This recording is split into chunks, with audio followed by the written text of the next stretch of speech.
Ang lahat ng opinyon, pagtingin, pananaw o kuro-kuro ng mga bisita at panauhin o mga anchors o host sa programang ito ay sarili at tanging opinyon at pananaw ng mga nabanggit at hindi opinyon o pananaw ng Aliw Broadcasting Corporation, mga producers o mga namamahala ng Aliw Broadcasting o anumang organisasyon na affiliated sa network at kailanman ay hindi iniendorso ng Aliw Broadcasting Corporation ang mga nabanggit na opinyon at pananaw sa programa.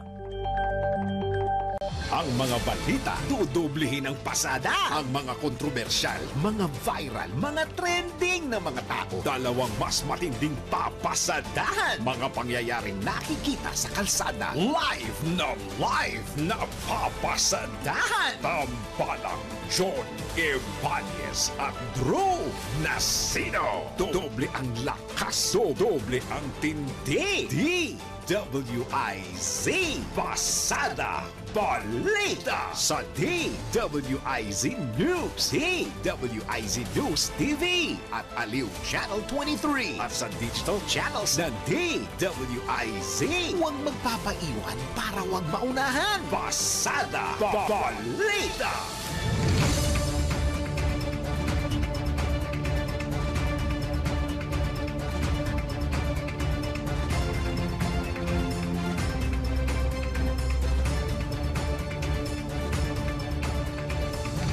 Sa ulo ng mga nagbabagang mga balita, Pasada Balita.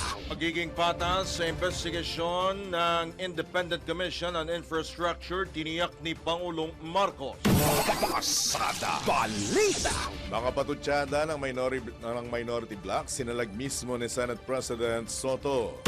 Pasada Balita. Senators Estrada at Villanueva handa nang ipakita ang kanilang bank account. Pasada Balita. Mga opisyal ng DOTR obligadong mag-commute papasok ng trabaho. Pasada Balita. Litang pangkalakalan OFW remittances muling lumago nitong Hulyo. Pasada Balita. Balita sa ibayong dagat, katatagan ng relasyon sa Amerika tiniyak ng Israel. Pasada Balita. Palitang pampalakasan, Swedish pole vaulter Armand Mondo Duplantis muling gumawa ng world record.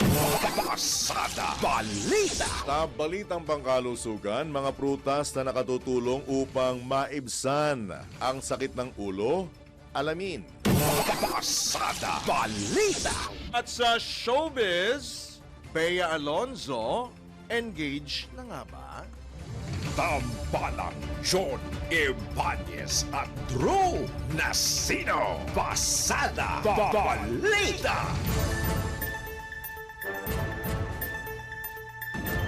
Magandang umaga, Luzon, Visayas, Mindanao, Mega Manila, sa buong bansa, sa buong mundo ngayong pong araw na ito ng Martes na po, 100 araw bago po sumapit ang Pasko, September 16, 2025.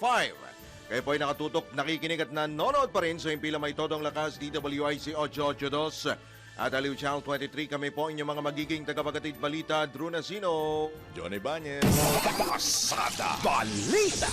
Sa oras po na 5 sandali makalipas po ang ika-6 na ng umaga.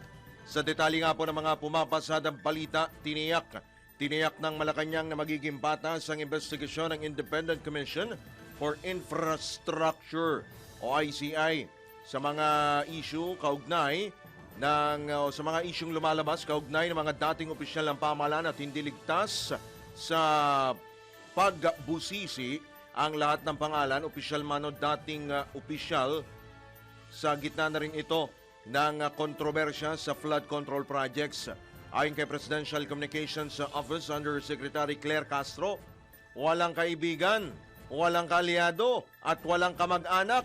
Yan din po ay nabanggit ni Pangulong Bongbong Marcos at walang kukonsuntihin hinggil sa maanomalya mga proyekto. Una nang nabanggit ni Senator Panfilo Ping Lacson ang pangalan ni dating Public Works and Highway Secretary Manuel Bonoan matapos itong maiugnay sa isang kontratista mula sa Bulacan.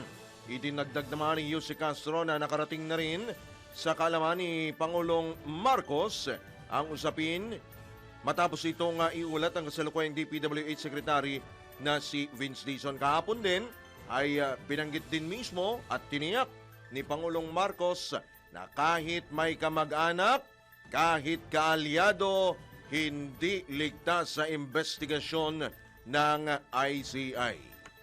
Pasada Balita. Portado naman ng liderato ng Kamara ang pahayag mismo ni Pangulong Ferdinand Marcos Jr. na walang dapat ma-exempt sa pananagutan kaugnay ng gagawing investigasyon ng Independent Commission for Infrastructure sa issue ng flood control projects. Matatandang sinabi ng Pangulo na kahit si House Speaker Martin Romualdez at mga kalyado niya sa Kamara, iimbestigahan din sa issue ng palpak at ghost projects kung makitaan sila ng irregularidad o koneksyon sa mga flood contractor. Ayon kay Speaker Romualdez, malinaw ang posisyon ng Kamara na hindi magiging kanlungan ng anumang katiwalian ang institusyon at kahit ang mga kapwa mambabatas na mapapatunayan nagkasala, hindi nila po protektahan at kukonsintihin. Tiniyak ng leader ng Kamara na magiging patas ang proseso at investigasyon, nakabatay sa katotohanan at mga ebidensya at hindi sa mga sabi-sabi, name dropping o walang basihang paratang in aid of legislation. Pasada. Binigyang diin ni Speaker Romualdez na handang makipagtulungan ng Kamara sa ICI habang nagsasagawa na rin ng sariling pagsusuri sa procurement safeguards at project monitoring upang maiwasan ang mga butas na pinagmumulan ng katiwalian. Pasada Balita. Itinalaga naman ni Pangulong Ferdinand Marcos Jr. si dating Supreme Court Justice Andres Reyes Jr. bilang bagong chairman o bilang chairman ng Independent Commission for Infrastructure o ICI. Layunin ng komisyon na magsagawa ng masusing investigasyon sa mga pangunahing proyekto ng pamahalaan upang matiyak ang pagiging transparent at maayos ng pagpapatupad nito. Una nang iniluklok ni Pangulong Marcos bilang mga miyembro ng Lupon, sina dating DPWH Secretary Rogelio Babe Singson at Rosana Fajardo, habang special advisor naman si Baguio City Mayor Benjamin Magalong. Kilala si Justice Reyes o dating Justice Reyes bilang isang batikang maestrado na nagsilbi sa Korte Suprema simula 2017 hanggang 2020. Bago siya maitalaga sa SC, naging presiding justice din ito ng Court of Appeals kung saan ipinakita niya ang kanyang husay at dedikasyon sa larangan ng hudikatura. Idinagdag naman ng Malacanang na ang karanasan at integridad ni Reyes ang pangunahing dahilan kaya't napili ito para pamunuan ang ICI. Pasada Balita. Formal lang nanumpa sa kanilang tungkulin ng mga miyembro ng itinatag na Independent Commission for Infrastructure o sa harap mismo ni Court of Appeals Justice Pedro Corrales. Pinangunahan ni dating Justice Andres Reyes Jr. ang oath-taking bilang chairman kasama sina Rogelio Babe Singson, dating DPWH Secretary, at Rosana Fajardo bilang mga miyembro ng ICI. Ayon kay Presidential Communications Office Secretary Dave Gomez, simula na ng trabaho ng ICI upang magsiyasat sa mga sinasabing irregularidad sa mga proyektong pang-infrastruktura ng pamahalaan. Pasada Balita. Pinag-iingat naman ni Senate President Tito Soto ang publiko sa mga kumakalat na misinformation, mga fake news. Ito'y matapos mapaulat ang panibago umunong rigodon sa liderato ng Senado. Ayon kay Soto, nakadagdag lang ang mga nasabing fake news sa kaguluhan at kalituhang nararanasan ng bansa. Una nang tinawag ding fake news ni na Senate Majority Leader Juan Miguel Zubiri at Senate President Pro Tempore Panfilo Lacson ang lumutang na panibagong kudeta sa mataas na kapulungan para sipain sa pwesto si Soto. Pasada Balita. Matala mga banat sa kanya ng minority bloc, isa-isang sinagot ni Senate President Soto. Talye mula kay Patrol 19, Cele Ortega Bueno. Sinagot isa-isa ni Senate President Tito Soto ang mga naging reklamo at question ng mga taga-minority bloc sa ilan niyang naihayag at naging desisyon na ibalik sa pasilidad ng Senado si Bryce Hernandez. Ito'y matapos na mistulang kinuyog si Senate President Soto ng mga senador mula sa minority bloc. Narito ang bahagi na naging pagpapaliwanag ni Senate President Soto. Malinaw sa rules natin eh. A witness cited in contempt may be ordered by detained in such a place as may be designated by the committee alone or, andun yung or eh, or with the concurrence of the Senate President by either A, one detention order, so it's the Senate President has the power to do that. Ngayon, nung binibigay sa akin yung binigay sa akin yung sulat para i-recommend yung witness protection program ng mga diskayas, ang feeling ko incomplete eh. Ang usapan at narinig ko ito kay Secretary of Justice, kailangan tell all, hindi tell half. Di ba? Ang mga binabanggit, 2022 to 2025 eh. Sila number one contractor, 2016 to 2022 eh. Ba't wala doon ang kwento? Di ba? So, you cannot blame me if I do not want to immediately do that. No? And then I know for a fact, as I said in the media, I know that there is a possibility that we will change the leadership the following day. All right. Now let me continue with some of. Isa sa mga tumayo para questionin ang mga naging pahayag at pasya ni Senate President Soto ay si Minority Senator Ronald Bato de la Rosa na nagsabi na hindi pang noontime show ang kanilang issue kung hindi ito yung mga legitimate issue na kailangan daw ng lehitimong atensyon o sagot. Tanggap daw nila ang mga nasa minorya na hindi sila kailangang sabihan na mamatay sila sa sama ng loob. Narito ang bahagi ng pahayag ni Senator de la Rosa. Sama lang ng loob namin is bakit kailangan pang patayin kami sa sama ng loob? Hindi na po masama ang loob namin. Tanggap na namin na kami minority. At pangalawang punto, Mr. President, gimmick lang ng minority yan. Ang Senado po, hindi po ito noontime TV show na puro gimmick ang ating titikap dito. Kami po ay nag-raise dito ng legitimate issues which requires legitimate attention. So, Mr.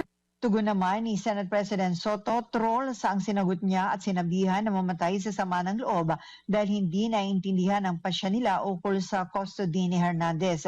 Sinabi rin ni Soto na unparliamentary ang pagsita ni De La Rosa sa kanya na tumatayong presiding officer ng plenary session.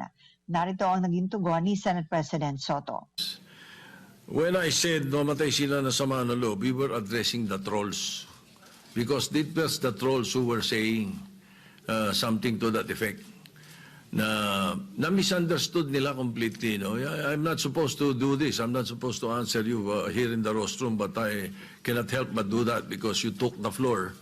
And parang sinisita mo yung Senate President, which is very unparliamentary. Ito sa Patrol 19, Sally Ortega Bueno para sa impilang metodong lakas sa DWIC. Nagbabalita ng tama, naglilingkod ng tama. Kapag may bagong balita, naka-on air, agad-agad, DWIC Patrol Report! With your indulgence, Kuyang Drew, mga kabalitaan-kabalitaktakan na in fairness, partida yan, graduate lang ng One Ball University yan. Mga binabanggit ninyo, na basher at saka hater ng kasalukuyang Senate President. Ang sa akin lang po, sino man ang nakaupo, sino man ang nasa pwesto bilang pinuno or leader ng Senado or mababang kapulungan for that matter, kung galit kayo sa tao, okay, magalit kayo. Pero huwag niyong kakalimutang erespeto yung pwesto. Oo naman. Unang-una sa lahat, maski sa mga ordinaryong empleyado yan. Sa trabaho din. No? Kahit sa trabaho, kahit sa opisina. Kahit galit ka or masama ang loob mo o hindi kayo close ng boss mo, wala kang magagawa. Boss mo yan eh. Sundin mo. Di ba? At irespeto mo yung posisyon. Ngayon, with your indulgence, Senator De La Rosa, kasi ikaw naman nagsimula eh. Noon time show eh, di ba? Kahit naman pagbalik ta rin natin, ang patama mo niyan is sa Senate President. I think medyo Diba? nag-overboard na si Diba? Senator. Isa pa, nung yung grupo nyo ang namamayagpag as majority, ganun din naman ang sitwasyon eh. Halos hindi nyo rin naman pinapansin ng minority eh. Hindi lang yon.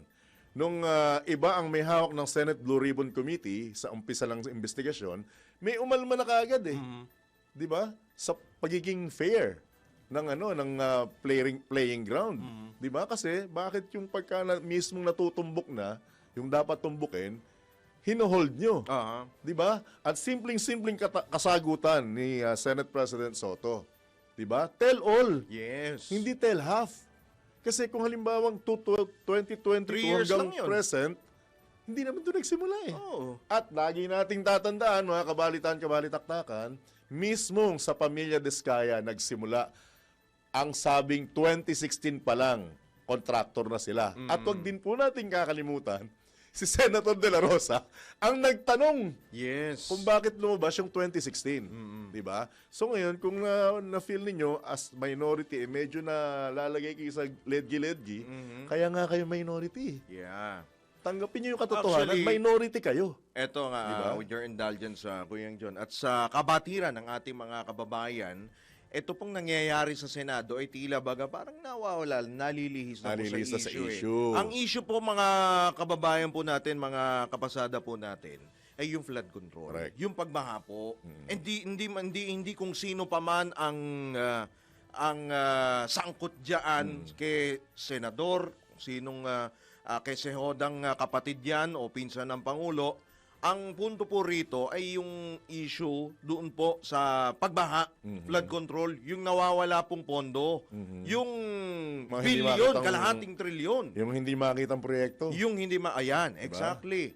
Yan po talaga ang issue. Mukhang nakakalimutan ng mga senador yung sustansya po ng ginagawa po nilang pagdinig in aid of legislation. Correct. 'Di ba? At ito na mga kababayan natin, nakikiano rin, kumbaga, may mga troll din, yung sasabi ni Mawawala yan hindi mawawala yan. Oo. Kasi maski naman nung kayo nakaupo di ba? Mhm. Oo. Aminin natin hindi. May mga gumagalaw din naman na, kumbaga tumitira din naman sa mga hindi nagugustuhan. Di ba? Ang sa atin lang, focus po tayo. Huwag po tayong mawala sa focus dahil unang-una sa lahat, hindi ho nila pera yan. Yeah. Pera ho nating lahat yan naman nagbabayad ng tax. At Ayan. hindi po sila ang pangunahing naaapekto ng pagbaha. Tandaan nyo yan ang pangunahing naaapektuhan ng pagbaha, yung mga ordinaryong mamamayan. Naman. Di ba? Ordinaryong mamamayan. Yung mga nagpapakamatay magtrabaho at babawasan ng buwis, tapos mawawala rin lang pala yung buwis. Sila kaya nilang umiwas sa baha eh. Ang dami nilang sasakyan eh. Di ba? At hindi binabaha ang mga bahay nila. Oo. Di ba? Nakakondo. Sino ba binabaha? Di ba? Tayo. Yun Yes. tayo. Focus lang mga kababayan, mga kabalitan-kabalitaktakan. Focus lang. At yung binabanggit niya, na hindi porke hindi ako abogado, gaganituhin niyo ako, tama rin naman.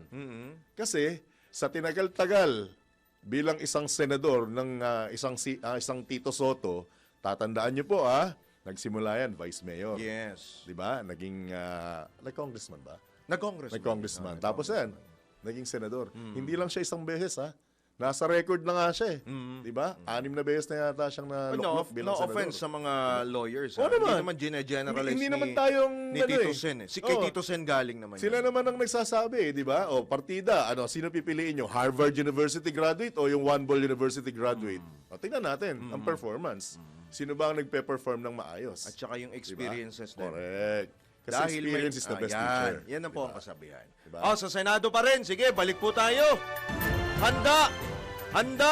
Handa si Senador Jinggoy Estrada na lumagda ng waiver upang mabuksan ang kanyang mga bank account matapos siya madawit sa korupsyon umano sa flood control projects. Sa plenaryo ng Senado, mariing itinanggi ni Senador Estrada ang paratang ng nakapiit na dating DPWH Assistant District Engineer na si Bryce Hernandez na tumanggap umano ang mambabatas ng 30% na komisyon mula sa mga proyekto. Iginitang senador na walang batayan at pawang kasinungalingan ang mga paratang ni Hernandez na nakasira hindi lamang sa kanyang reputasyon kundi maging sa Senado bilang institusyon. Samantala, kinwestiyon din ni Estrada kung bakit mas pinagtutuunan ng pansin ang mga alegasyon laban sa kanila gayong hindi naman anya lubusang naimbestigahan ang ilang kongresistang binanggit o mga idinawit sa sinasabing katiwalian. At yung mga senador ang iniimbestigahan. Ako, I'm open to an investigation. In fact, Mr. President, ngayon pa lang, kahit hindi pa nagko-comment sa Blue Ribbon Committee ni Senator Lacson, ngayon pa lang, I'm willing to sign any waiver to open my bank accounts. And that, I'll put that on record. I don't know with Senator Joel, maybe he will also conform with my idea. Yan po ang bahagi ng maanghang, mainit na pahayag ni Senador Jinggoy Estrada. Pasada Balita. Kuya, Tuesday pa lang. Oo nga eh. Gigil ka na.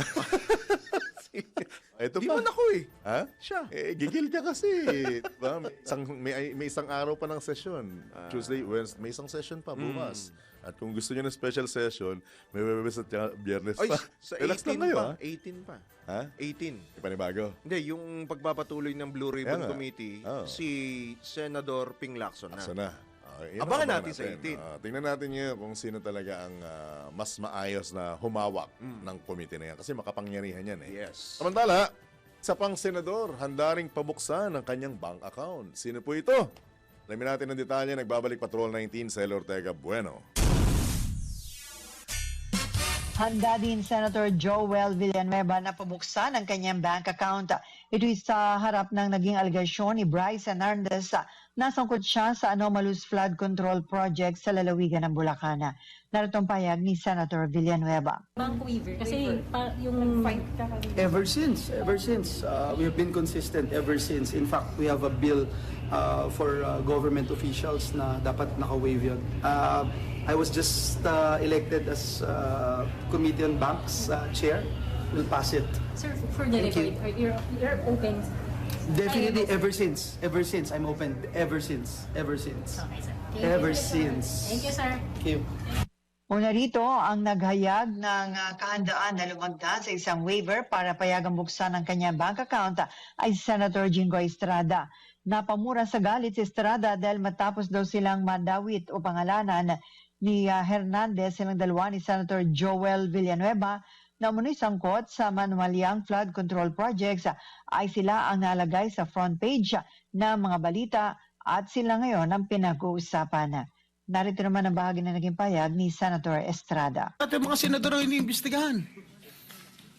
Ako, I'm open to an investigation. In fact, Mr. President, ngayon pa lang, kahit hindi pa nagko-comment sa Blue Ribbon Committee ni Senator Lacson, ngayon pa lang, I'm willing to sign any waiver to open my bank accounts. And that, I'll put that on record. I don't know with Senator Joel, maybe he will also conform with my idea. Ito sa Patrol 19, Sally Ortega Bueno para sa impilang metodong lakas sa DWIC. Nagbabalita ng tama, naglilingkod ng tama.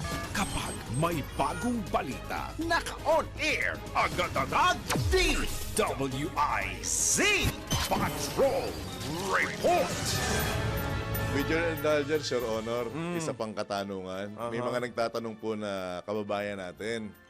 Nasaan daw po yung parang nakabibingi ang katahimikan ng party list na SIBAC? Yung tinatawag nilang Citizens Battle Against Corruption. Ano daw? Nasaan daw po kayo? Nasaan daw po yung tinig ninyo? Dahil parang ang tagal na pumapailang lang, isang buwan na halos, yung tungkol sa flood control project, yung sinasabing anomalya, pero parang ang Almost 2 months na. nakabibingi ang katahimikan ng SIBAC party list. Ang kinakatawan ng mga ito, di ba? Labanan ang korupsyon. Yan. Kaya nga SIBAC Citizens Battle Against Corruption. Yeah, So ang tanong, nasaan po kayo? Asan po ang tinig ninyo at nasaan po ang tindig ninyo sa isyong ito ng korupsyon? Ang mga nagtatanong po ay mga taga Barangay San Juan, San Miguel, Bulacan. Kababayan. Kababayan din. Sino bang representative ng SIBAC? Ah, Sino yan?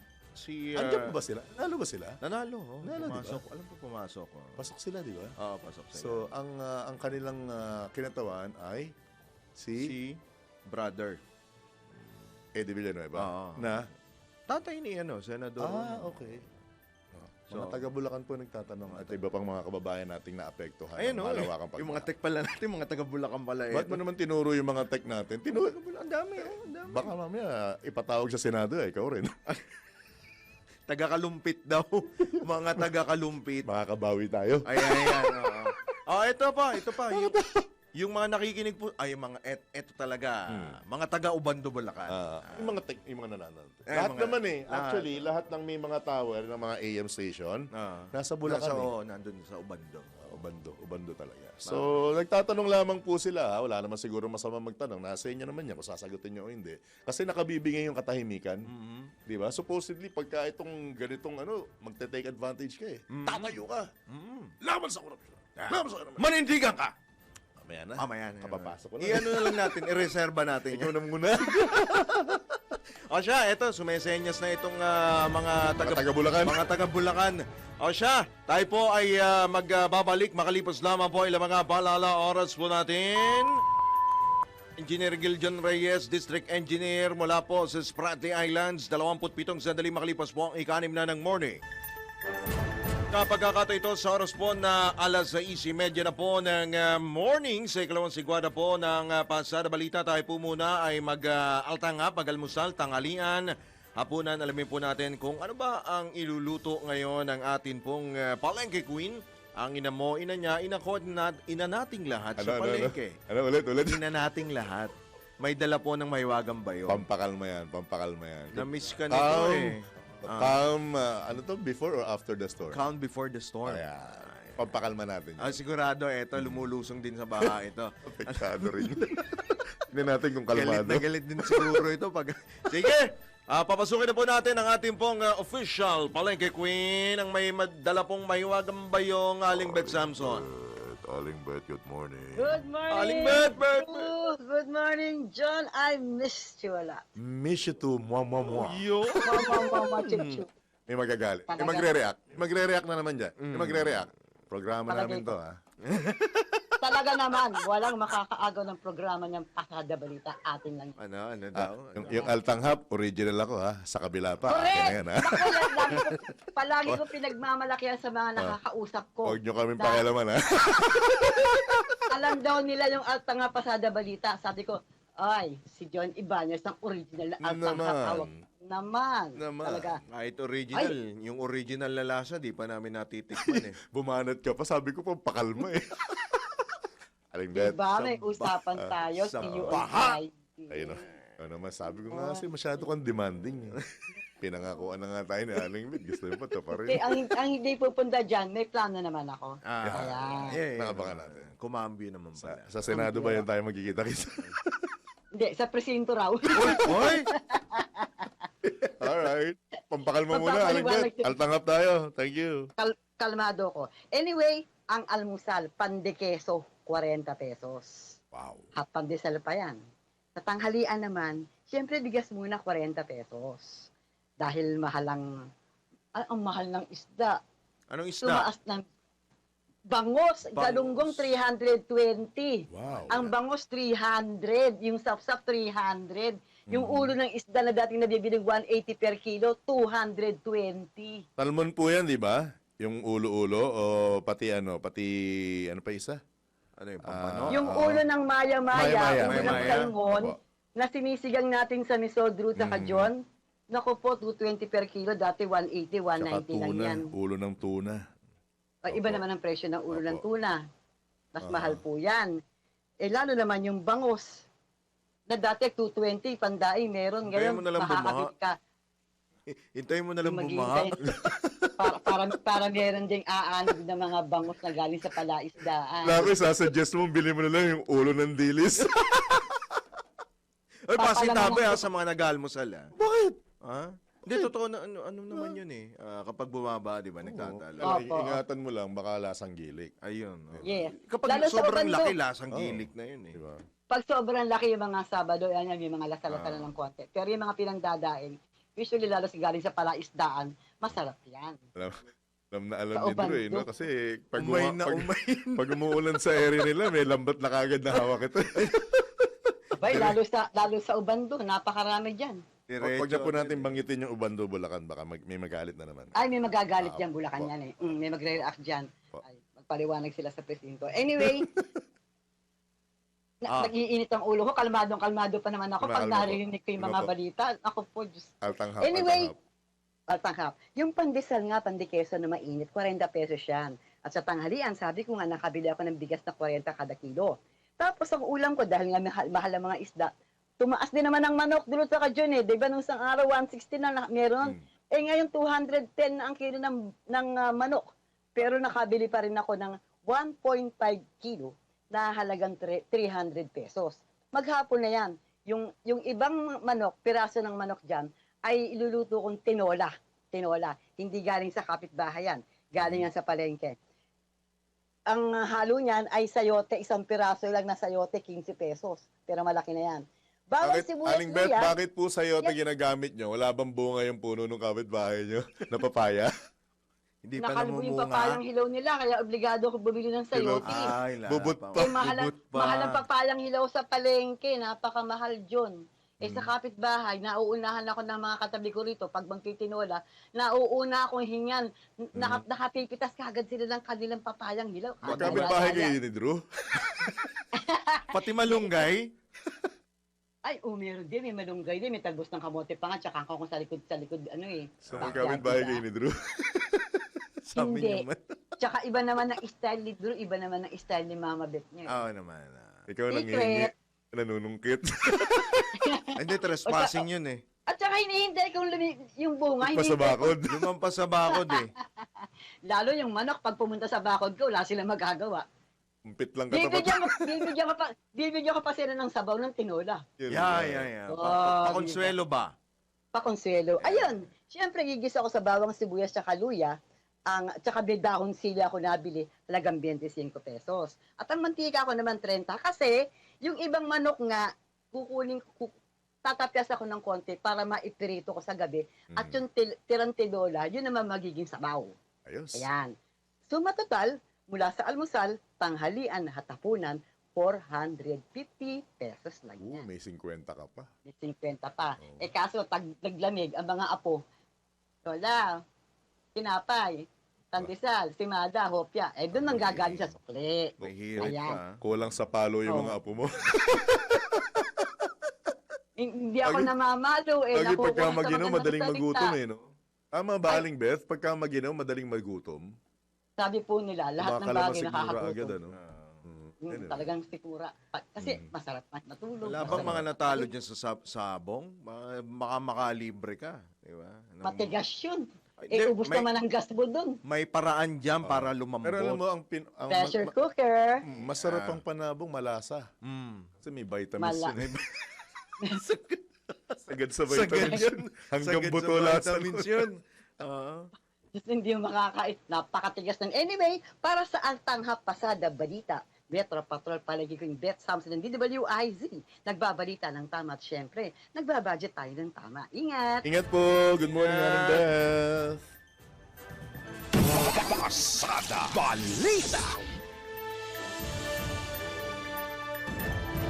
Pagpapatuloy pa rin ang ilang pa mga balita, obligado ng mag-commute papuntang trabaho ang mga opisyal at empleyado ng Department of Transportation simula ngayong linggo. Weh. Sa inilabas na memorandum, inatasan ni Acting Secretary Giovanni Banay Lopez ang mga opisyal ng road and rail sectors na gumamit ng pampublikong transportasyon, mag-tren, mag-jeep at mag-bus ng kahit isang beses kada linggo. Kahit isang beses lang naman pala kada Paano linggo. nila malalaman? Para mas makita nila ang mga pangangailangan ng mga commuter. Weh. Pinagsusumite rin ng report ang mga opisyal pagkatapos ng kanilang pagko-commute para magpasa ng mga rekomendasyon at action plan kung paano mapapabuti ang public transportation.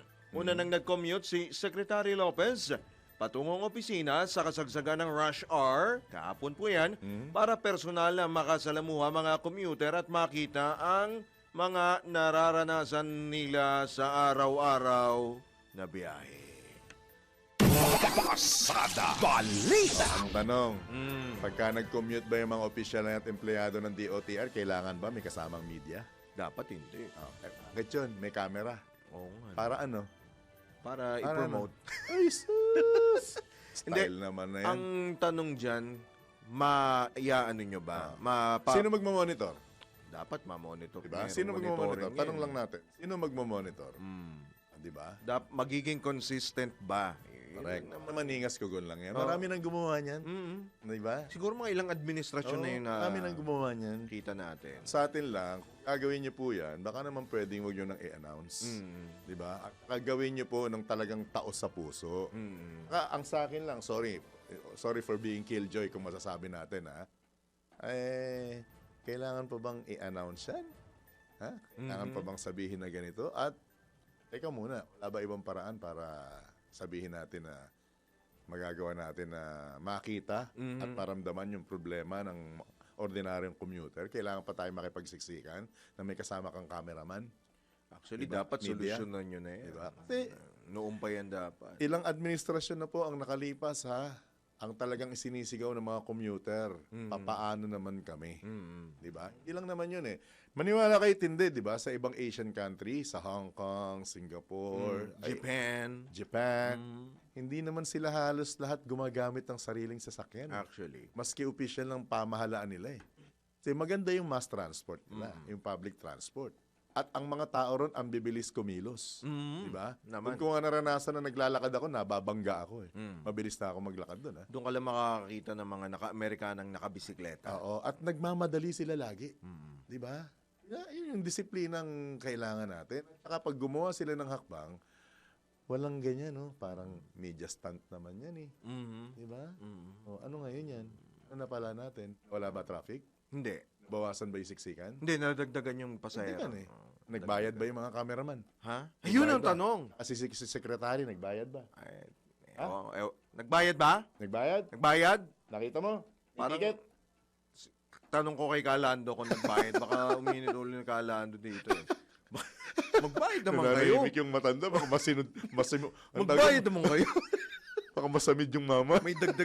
May dagdag presyo pa nga sa krudo. Magbayad naman kayo. 'Di ba? Oh, ayan na, mga obligado na ho daw kayo mag-commute. Good luck sa inyo. Dami niyong alam. Ikaw na. Ito magandang balita. Aarangkada ngayong araw ang libreng sakay sa LRT2, MRT3 ng mga national ID holders. Ito ang inanunsyo ng Philippine Statistics Authority bilang bahagi na rin ng selebrasyon ng International Identity Day. Sisimula mamaya Mamayang alas 7 ng umaga hanggang alas 9 ng umaga at muling magpapatuloy alas 5 ng hapon hanggang alas 7 ng gabi. Ayon sa PSA, lahat ng uri ng national ID mula card, paper form o digital, valid at tinatanggap bilang proof of identification upang maka-avail ng nasabing libreng sakay. Maliban dito, available din sa mga pasahero ng MRT3 Cubao at Taft Station ang registration at issuance ng national ID at pag-access ng digital national ID. Pasada Isa pa akong tanong, Kuya Andrew. Oh, yan na naman. Bakit pag mag-a-apply ka ng national ID, hanapan ka rin ng ID? Oo, dami mga requirements. Ganyan. parang tanong dyan, ang lason ba pag nag-expire, nakakalason pa rin? Parang sinabi mo, ang langgam ba pag namatay, nilalanggam din? Tsaka, diabetic balanggam. Ay, nako. Ito, speaking of transportation pa rin. Ayan baka kakabalik mo lang, sumayad na naman Kaya, yan. sumasayad na, naka-lowered ka agad. Speaking of transportation, eto, hindi lang sumayad ito. Dahil nadiskaril po ang isang tren ng LRT Line 2 matapos sa unahang gulong, mawala po sa alignment itong unahang gulong po ng naturang tren at bumangga sa kanto ng platform ang harapan dito. Ayon sa LRTA, naganap ang insidente dakong alas 10:30 kagabi at naibalik sa tamang riles ang naturang tren kaninang alas 2:14 na madaling araw.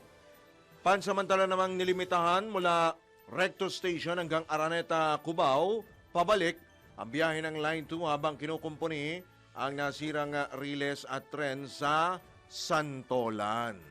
Pasada Balita. Ito, epektibo na ngayong araw ang panibagong dagdag singil sa mga produktong petrolyo. For the fourth time yata ito. Apat na sunod to, kung di ako nagkakamali. Ayon sa mga kumpanya ng langis, 10 sentimo kada litro ang dagdag sa presyo ng gasolina at kerosene o gas at 50 sentimos naman sa diesel kada litro. Epektibo kaninang alas 6 ng umaga ang naturang dagdag singil maliban sa clean fuel na magpapatupad ng dagdag presyo mamayang alas 4:01 pa ng hapon. Isa sa mga tinitingnan dahilan ng price adjustments ang sari-saring tensyong geopolitical sa iba't ibang sulok o iba't ibang panig ng bansa. Pasada Balita.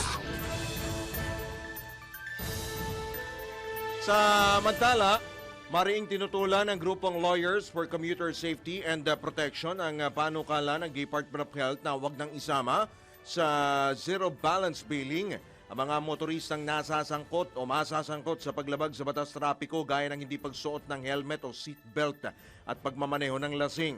Iginit ng LCSP na walang kapangyarihan ang DOH at PhilHealth na magdesisyon kung may nilabag na batas ang isang motorista dahil ito'y saklaw ng korte o mga quasi-judicial bodies.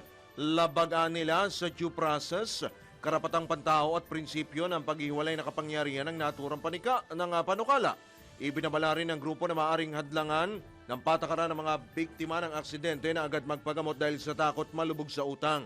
Kaugnay nito, ipinanawagan naman ng grupo ng mga pasero sa DOH at PhilHealth na bawiin o reviewin ang panukala at sa halip ay palakasin pa ang pagpapatupad ng batas trapiko at kampanya para sa kaligtasan sa kalsada.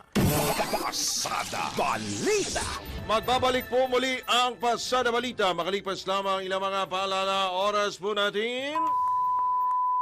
Dr. Giljon Reyes, 15 minuto bago sumapit ang ganap na alas 7. Sa oras po na ganap na alas 6:48 na ng umaga. Sa pagkakataon ito, tanggap pa tayo ng report.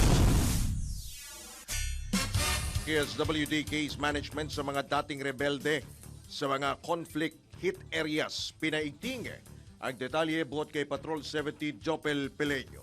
Mahalaga ang papel ng Department of Social Welfare and Development o DSWD sa Social Case Management Service o SCMS upang mapanatili ang muling pagsasama-sama ng mga former members ng non-state armed groups.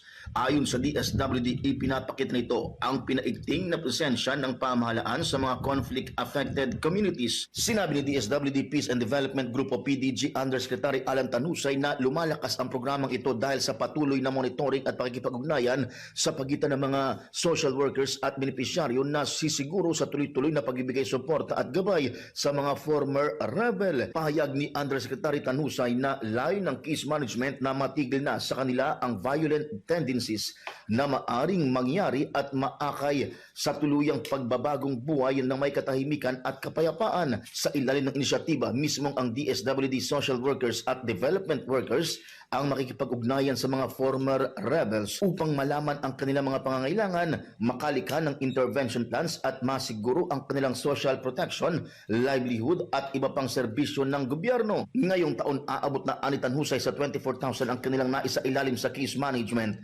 mula sa 32,000 target at malapit-lapit na rin na makompleto aniya ang mga ito.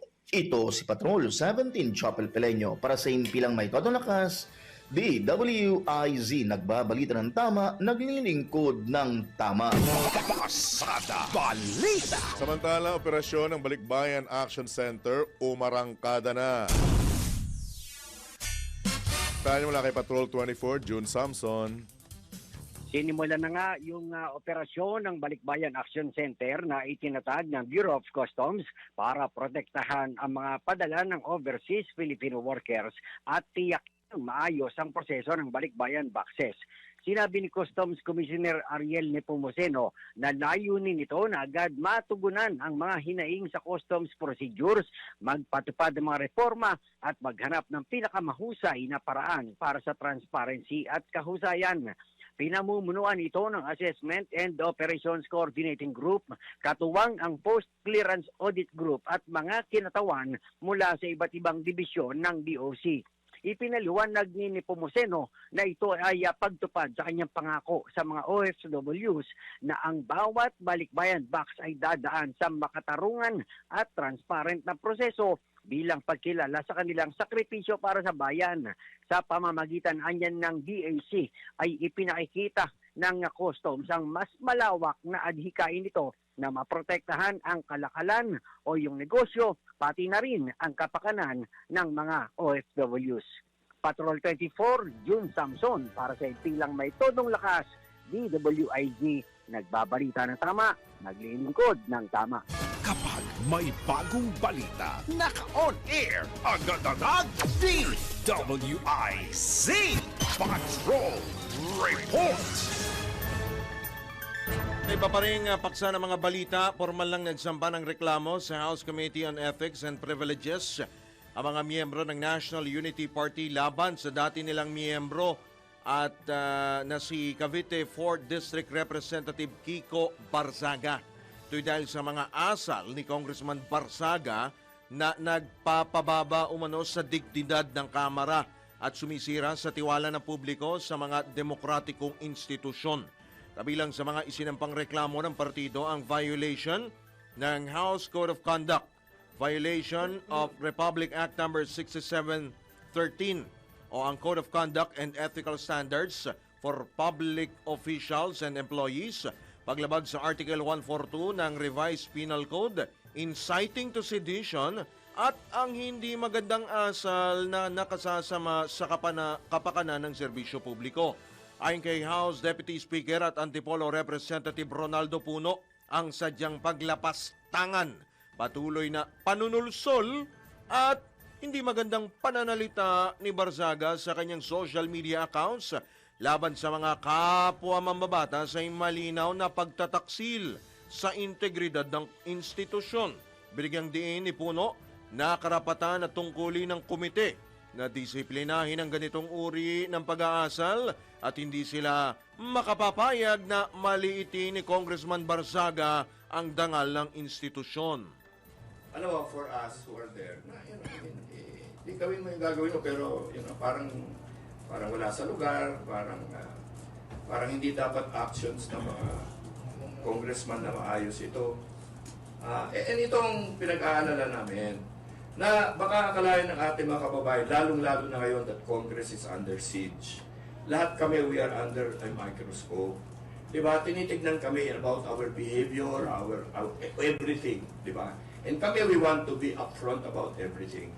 We want to disclose whatever needs to be disclosed. Salin, kunin nyo lahat yan. We're trying our level best to earn the trust of our people. Okay?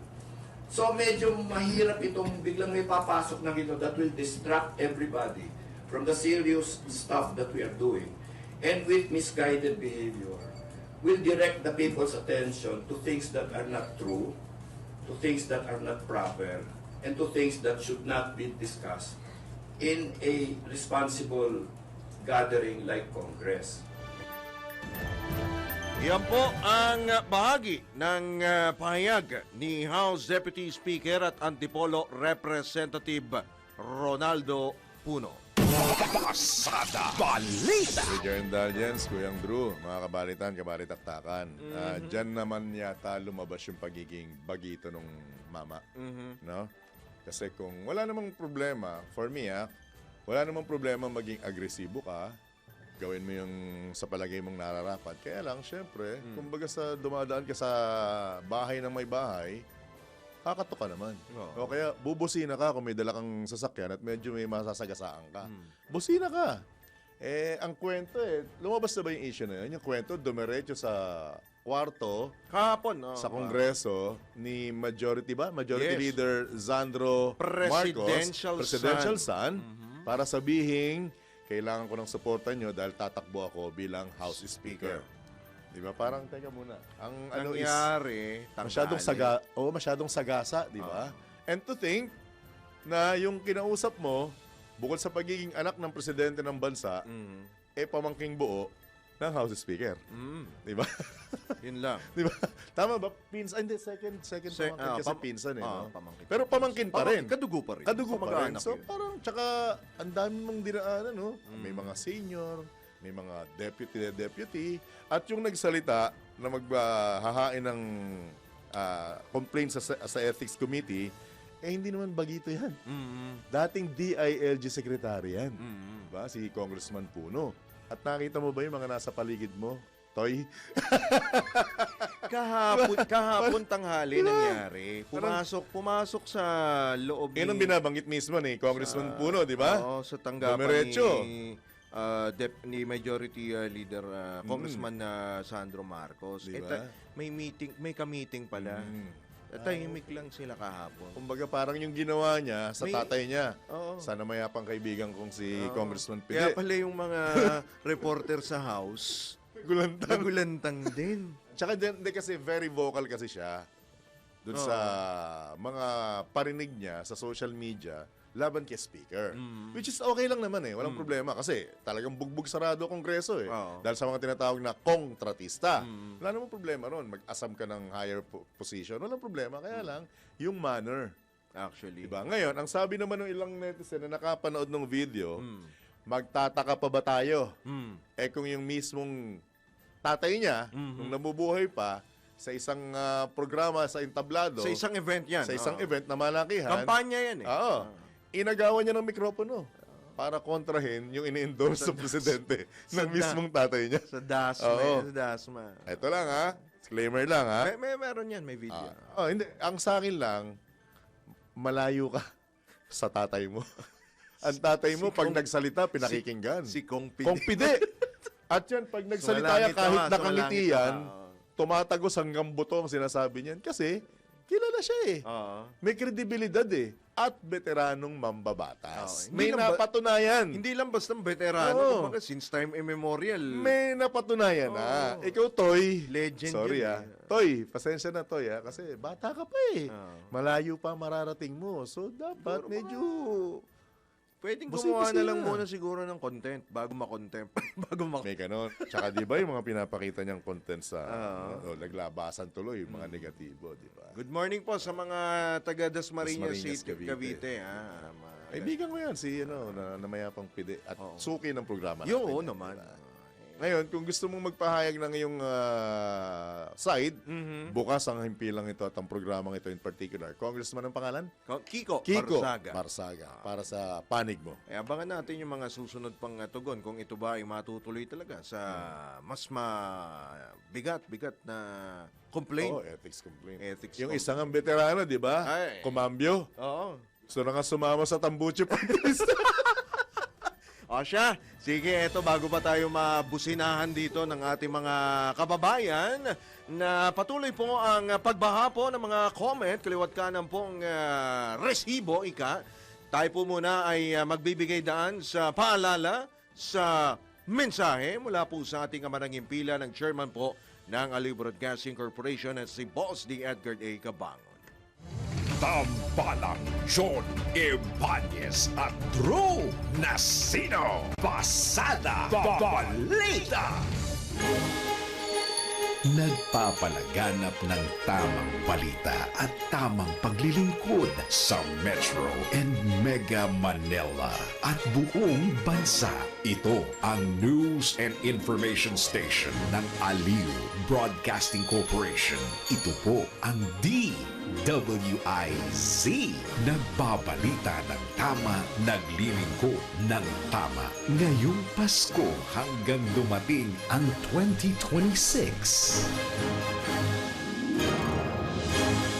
Proud member of ALC Group of Companies.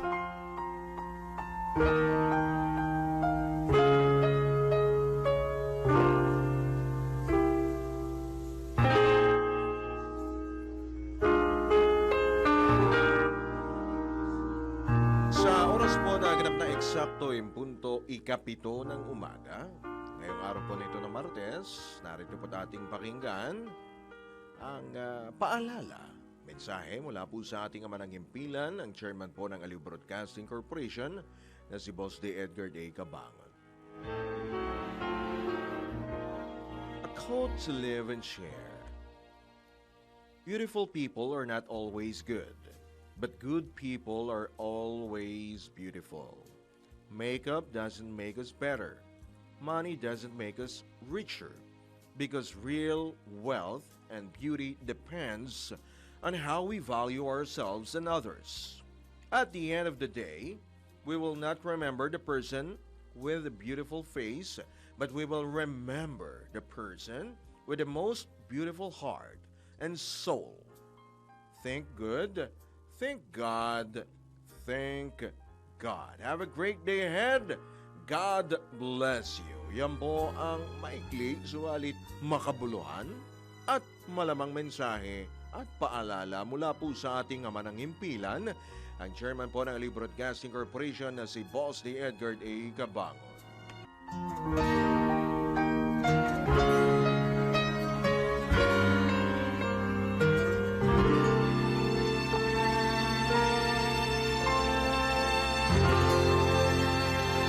Ang mga balita, dudoblehin ang pasada. Ang mga kontrobersyal, mga viral, mga trending na mga tao. Dalawang mas matinding papasadahan. Mga pangyayaring nakikita sa kalsada. Live na papasadahan. Tampalang John Evanez at Drew Nasino. Doble ang lakas, doble ang tindi.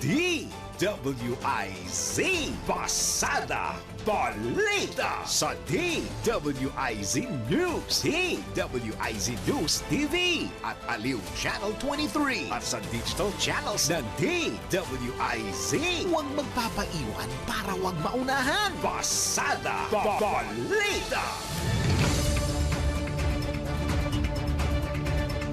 Muli, balikan na po natin ang ulo ng mga balita. Pasada Balita. Mga bubuo sa Independent Commission on Infrastructure, formal ng nanumpa. Pasada Balita. Senate President Soto pumalag sa mga patutsada ng minority bloc. Pasada Balita. Senators Estrada at Villanueva handa nang ipasilip ang kanilang bank account. Pasada Balita. Mga opisyal at empleyado ng DOTR inobliga ng mag-commute papasok sa trabaho. Pasada Balita. Balitang pangkalakalan, OFW remittances muling lumago nitong Hulyo. Pasada Balita. Sa balita sa ibayang dagat, katatagan ng relasyon sa Amerika tiniyak ng Israel. Pasada Balita. Balitang pampalakasan, Swedish Paul Walter Armand Duplantis muling gumawa ng world record. Pasada Balita. At sa balitang pangkalusugan, mga prutas na nakatutulong upang maibsan ang sakit ng ulo, alamin. Pasada Balita. At sa showbiz, Bea Alonso, engaged na nga ba? Tampalang John Evanez at Drew Nasino. Pasada Balita. Sa oras po na 4 sandali makalipas po ang ikapito ng umaga sa pagpapatuloy pa rin po ng ilan pang mga balita. Isang mahusay na desisyon ang pagbuo ni Pangulong Ferdinand Marcos Jr. ng isang Independent Commission for Infrastructure na mag-iimbestiga sa mga maanumalya umanong government infrastructure projects kabilang ang mga flood control. Ito ang tugon ni Public Works and Highways Secretary Vince Dizon matapos pangalanan ng palasyo ang bubuo sa komisyon. Sangayon din si Secretary Dizon sa naturang hakbang na layuning linisin sa katiwalian ang pamahalaan, partikular na sa kanyang kagawaran.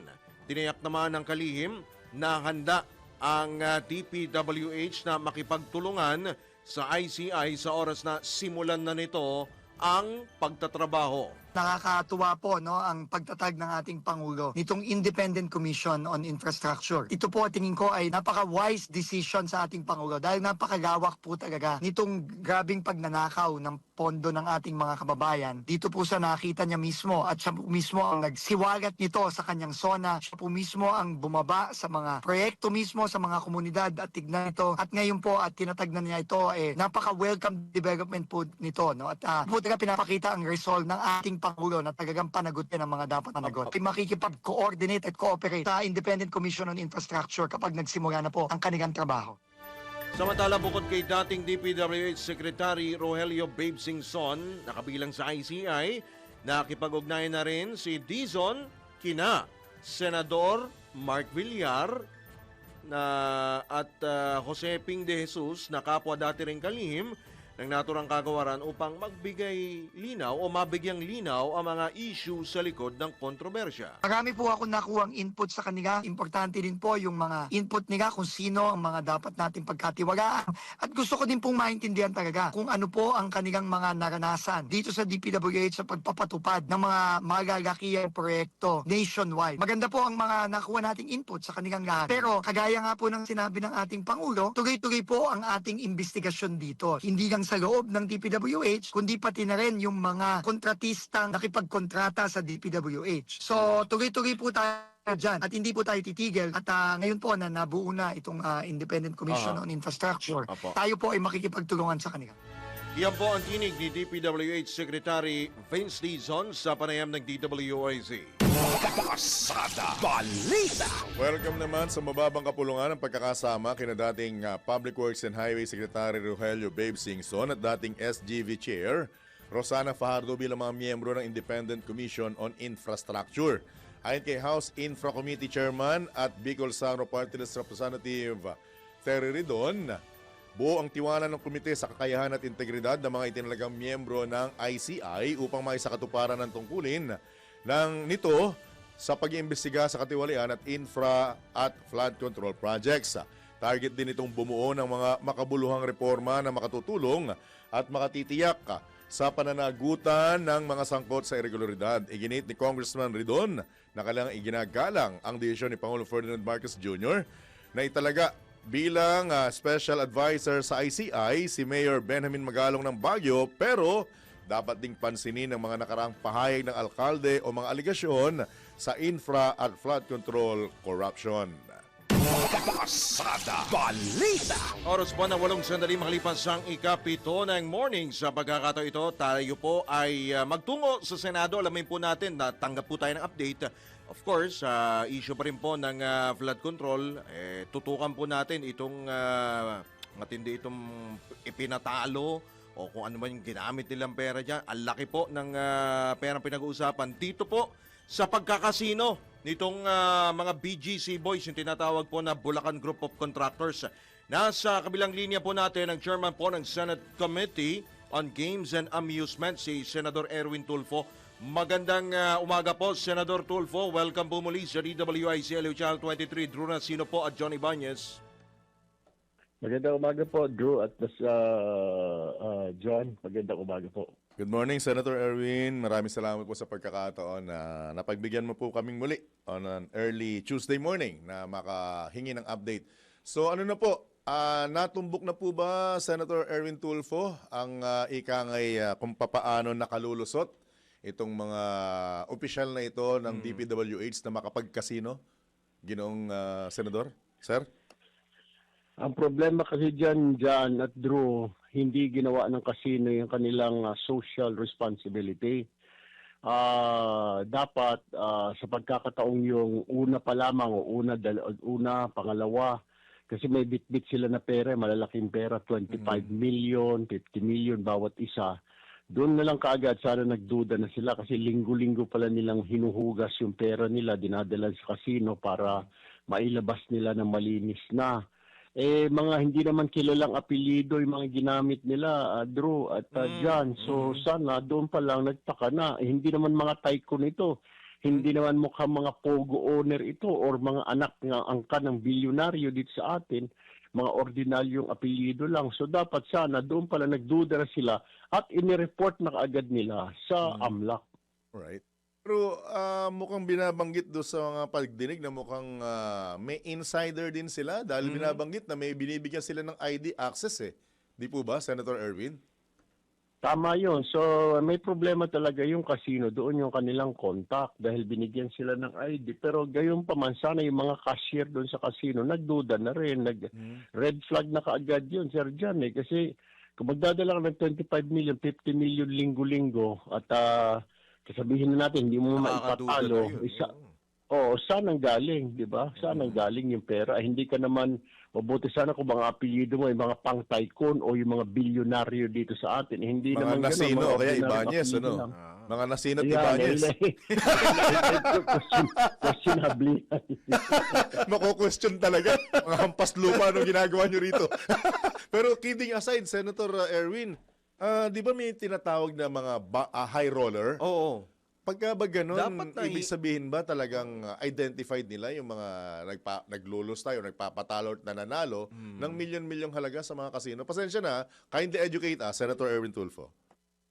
Actually, meron ho tayong high roller, pero meron sila sinasabi na KYC, Know Your Client Policy. Alright. Kagaya ho dati, meron pong isang sikat na artista na mayaman talaga, kaya niya magpatalo 5 milyon, 10 milyon, pero hindi siya nagdadala ng 50 milyon, isang bagsakan, nakalagay sa maleta. Itong mga ito, Sir John, nakalagay sa maleta lang eh. Wow. Dinadala nila isang malaking maleta, 25 million, 50 million, dadalhin lang sa cashier at sasabihin, ilalaro ko lahat ito.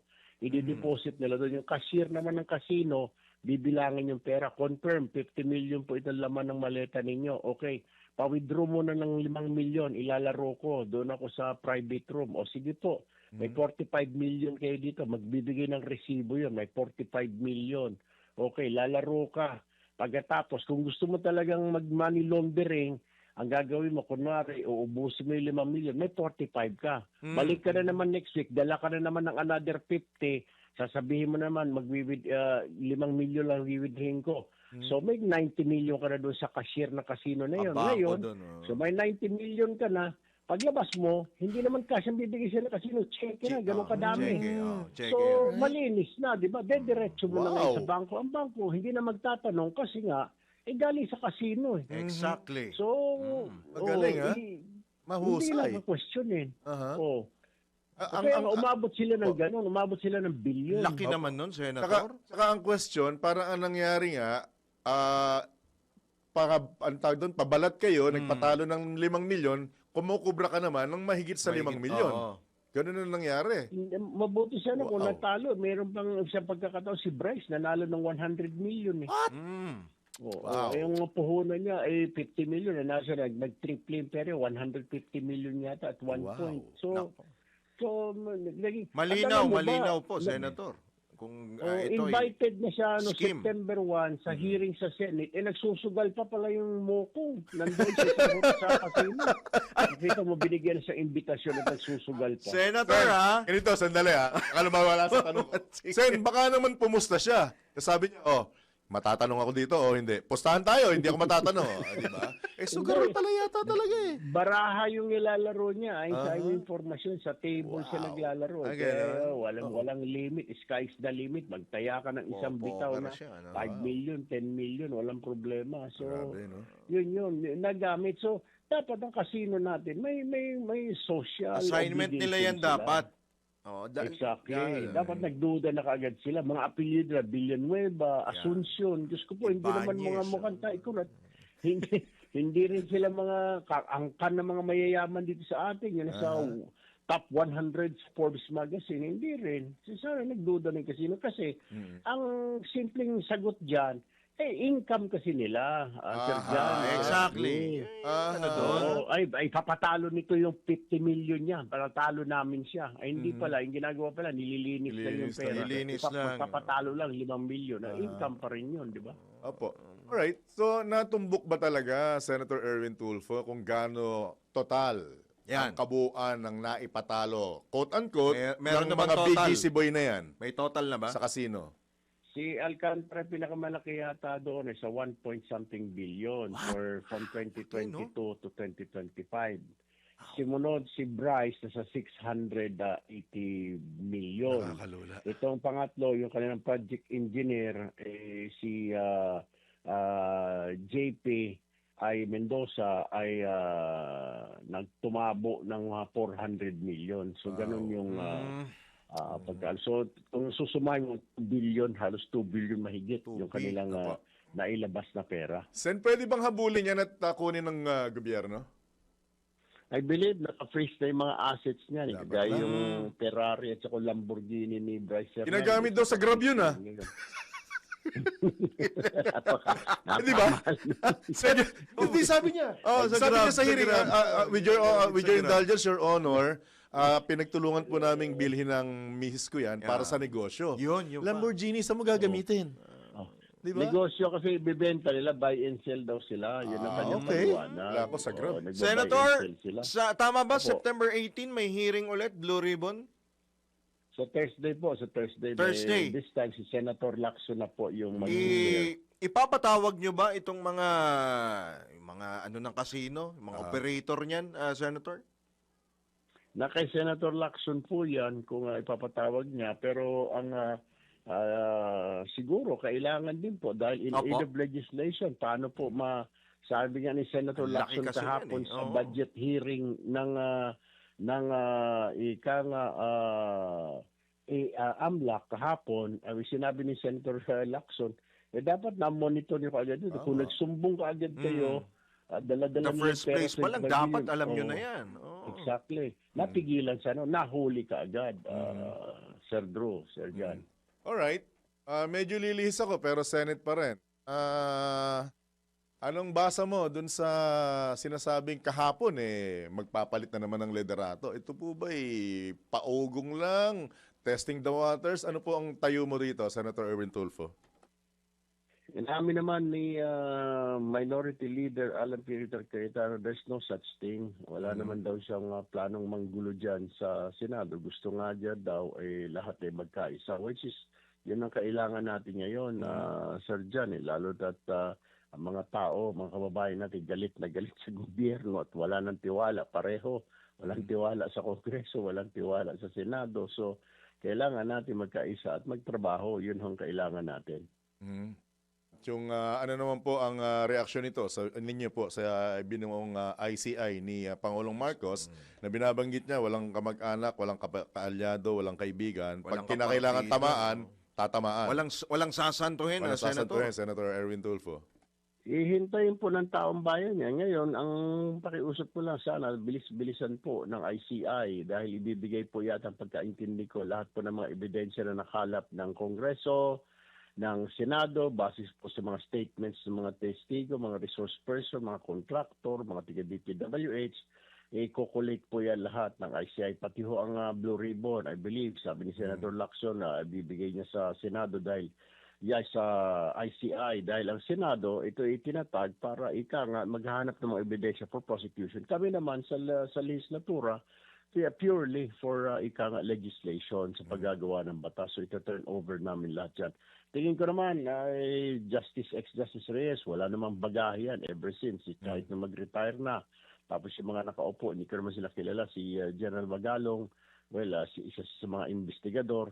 So, kampante naman tayo. I believe the President made the right choice. And the President, on time, na itinatag ito kasi nayayamot na mga kababayan natin. Gusto nilang makita na may mapaparusahan. And I believe may mapaparusahan with the statement of the President yesterday na walang kamag-anak, walang kaibigan, seryoso po ang Pangulo. So, okay, Senator, okay lang po ipagpatuloy ang congressional inquiry kahit po kahit simulan na po yung pagtatrabaho, yung sariling investigation po ng ICI?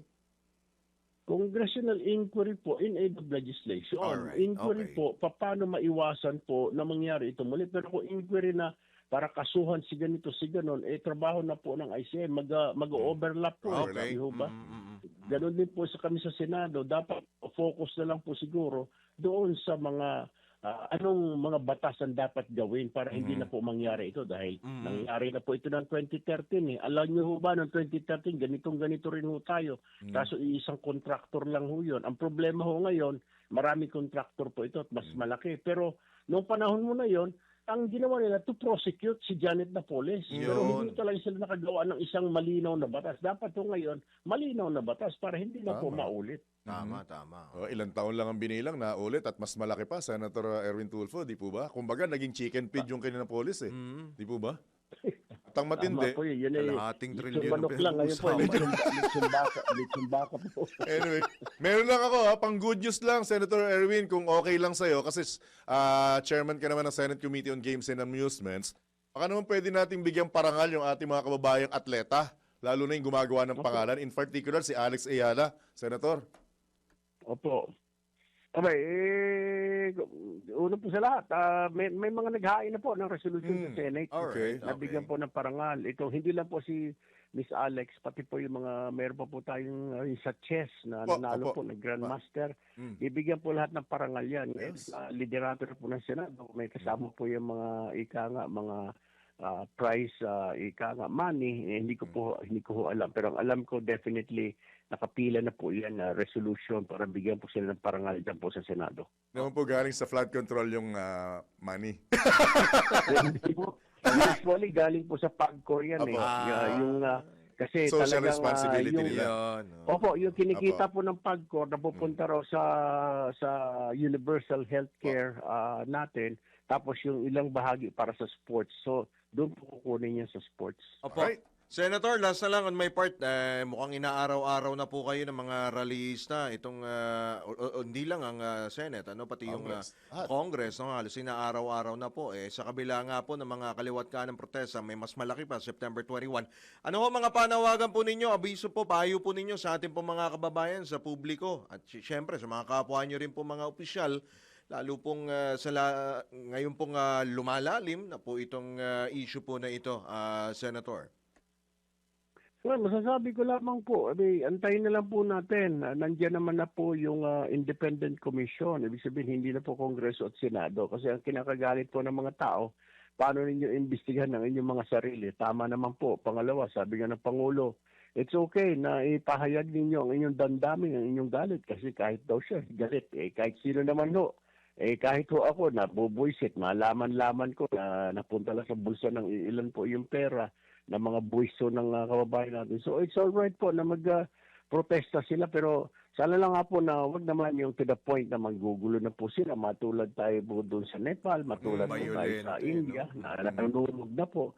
Siguro okay lang magsigaw ka ng sigaw dyan, kalampagin mo ng kalabagin, murahin mo lahat, wala akong problema, pero dapat po may limits din. Walang Ngayon po, doon sa mga kasamaan ho natin, they should serve as a lesson for everyone, lahat po na nasa gobyerno, na tayo po ay pinagkatiwalaan ng posisyon, lalo na po yung mga elected. Hindi po tayo in-elect para in-elect po tayo ng taong bayan para magtrabaho. Kasi ang isip po ng ilan siguro sa amin, in-elect niyo ako, so maraming pera pala dito. Nakikita, kailangang inakawin. Hindi ho naman tama yun. Alright. Idan, Senator Erwin Tulfo, maraming salamat sa pagkakataon at asahan niyo po mga samang susunod na pagkakataon dahil may mga hearing pa, mulayin namin kayong aabalahin, Senator Erwin Tulfo from Georgia. Salamat po, Senator. Libre po. Thank you po. Good morning. Good morning, sir. Ingat. Congrats. Ingat. Good luck pala. Good luck. Thank you, sir. Ingat. Po. Ayan na, narinig mo. Susundutin ko sana baka lang magalit Baka ako, bukod sa apelyidong Nasino, Ibanez at baka magalit. Pero suki na rin natin yan. Tama rin naman di ba? Wala namang matinong taong hindi magagalit sa nangyayari. Laki bilyon ang pinag-uusapan. Sabi niya nga, laging lechong manok lang yung kay Napoles Ito, lechong baka. Ayan po si Senator Erwin Tulfo, chairman po ng Senate Committee on Games and Amusement, na talagang nalulula rin doon sa issue. Pero bilyon sa casino. Naglaba lang pala. Naglaba lang ng pera.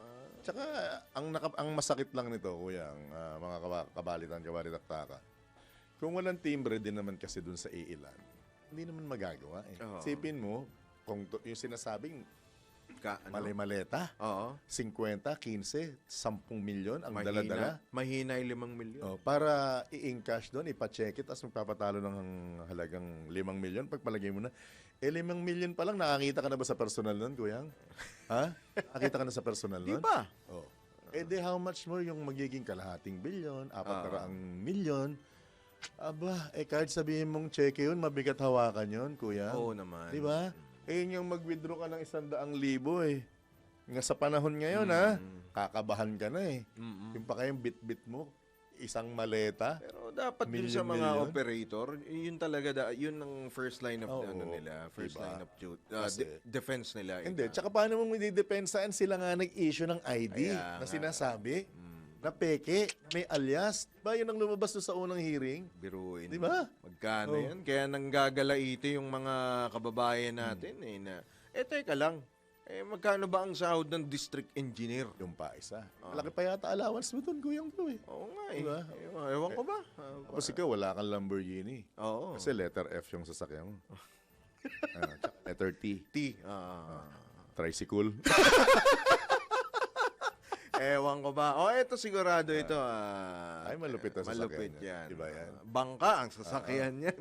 Pambaha. At ang matindi, bangka niya, electric. Matindi. Ayos, sige. Baka batuhin tayo ng mga taga Bulacan dito. Magpuyos sa galit yung mga taga Bulacan eh. Siya, tayo po muna ay magbibigay daan sa ilang pong mga paalala. Philippine Standard Time. Director Giljon Reyes, 27 sandali makalipas po ang ikapito ng morning.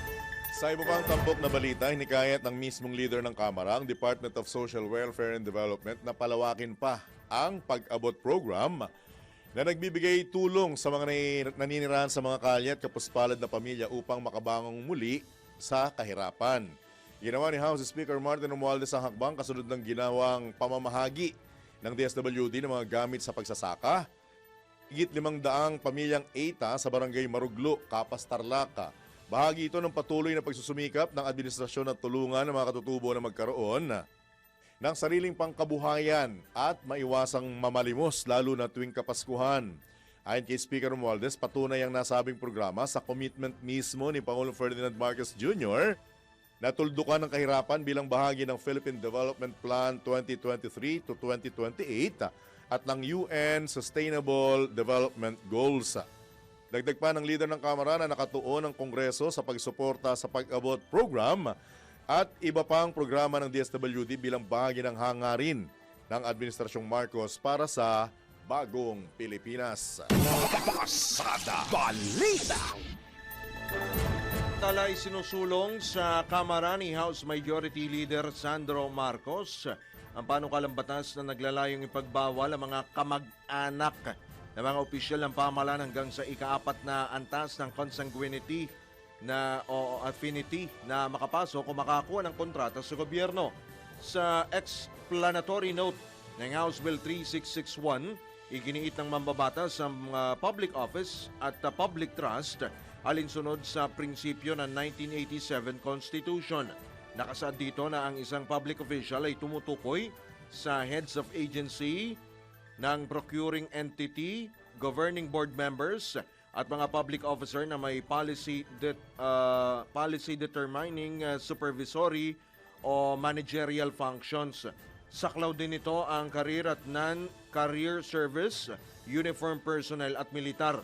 Kumpiyansa naman ang kongresista mula Ilocos Norte na sa pamamagitan ng panukala magiging tapat at patas ang procurement process at maiiwasan ang katiwalian sa mga proyekto ng pamahalaan.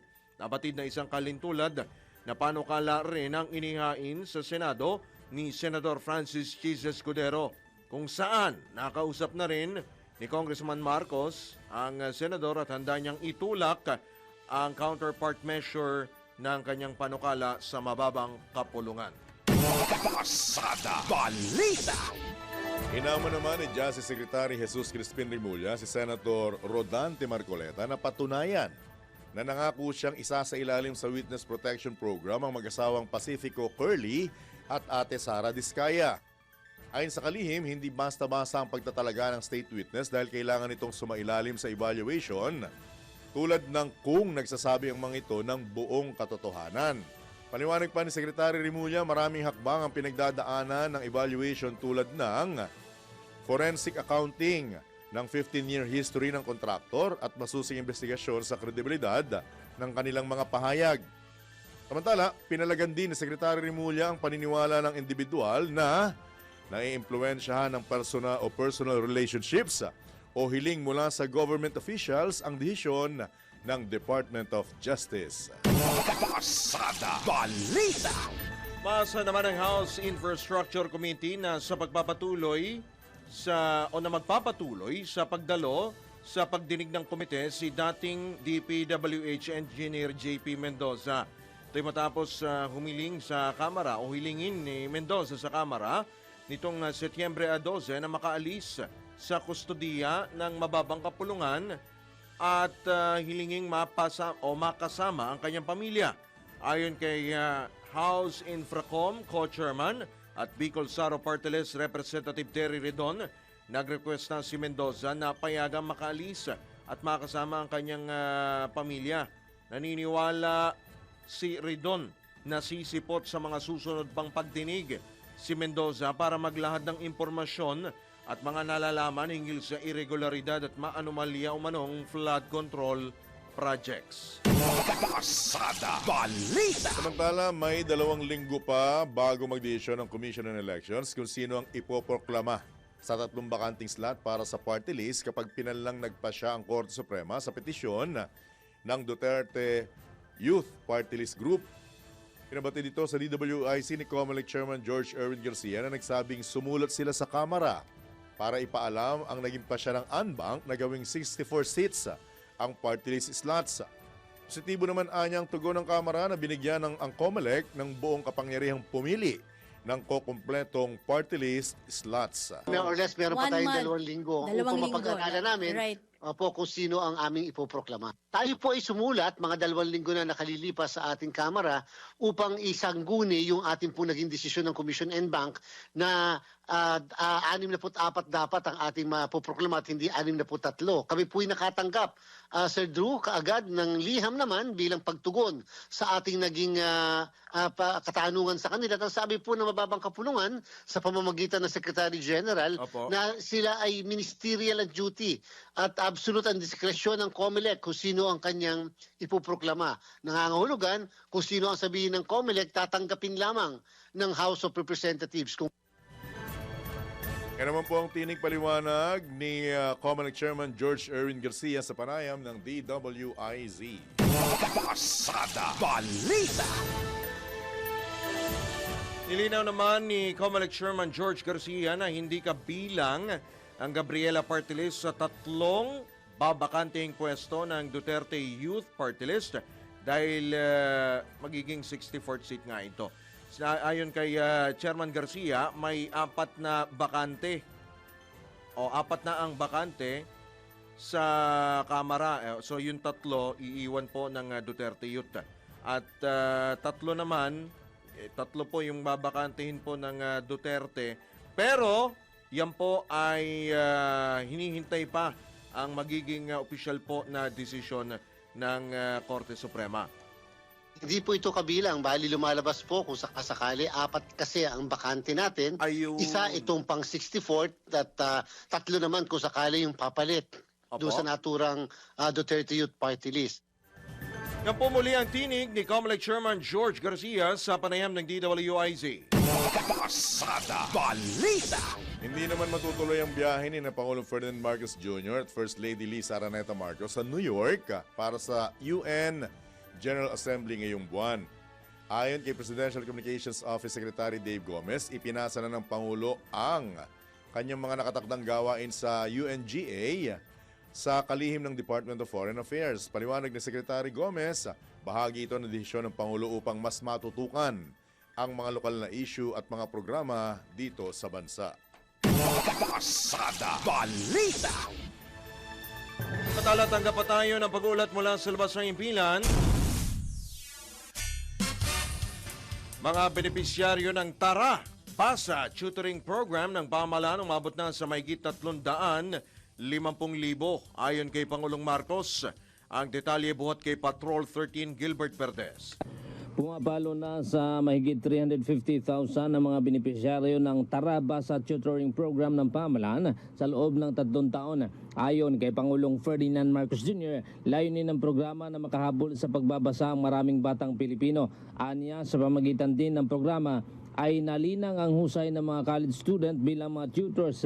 Naasa rin daw sila sa pagtuturo sa mga komunidad na kanilang kinabibilangan. Sa parehong programa ay tinuturuan din ng mga magulang sa tamang pagtuturo na magbasa sa kanilang mga anak.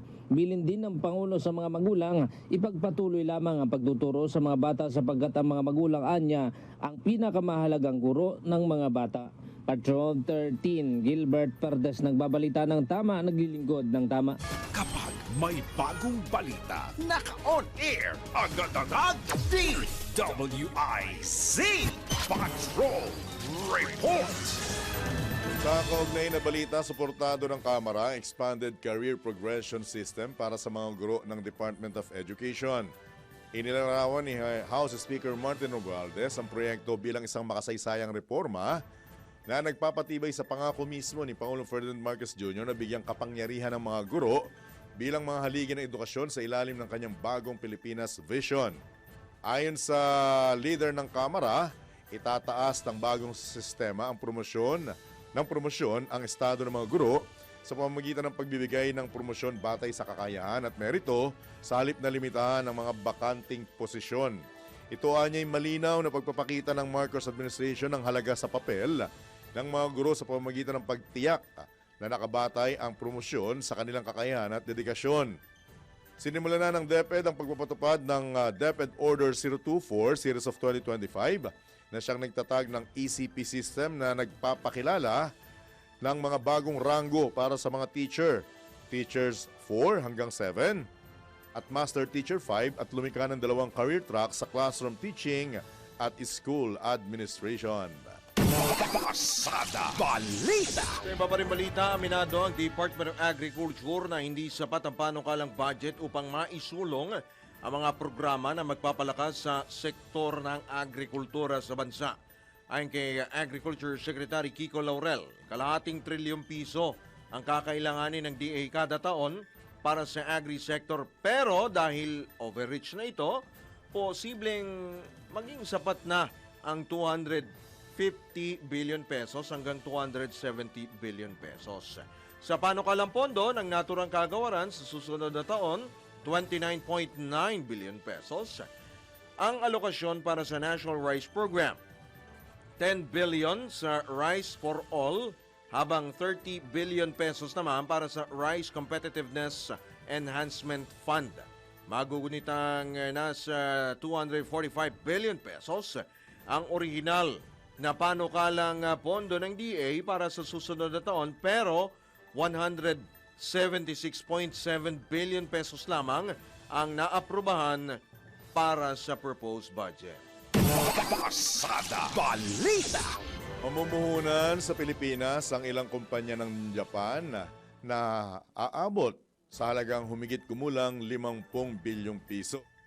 Ayon sa Department of Trade and Industry, nangyari ito matapos ang matagumpay na pagbisita ng ilang economic manager ng Japan dito sa Pilipinas.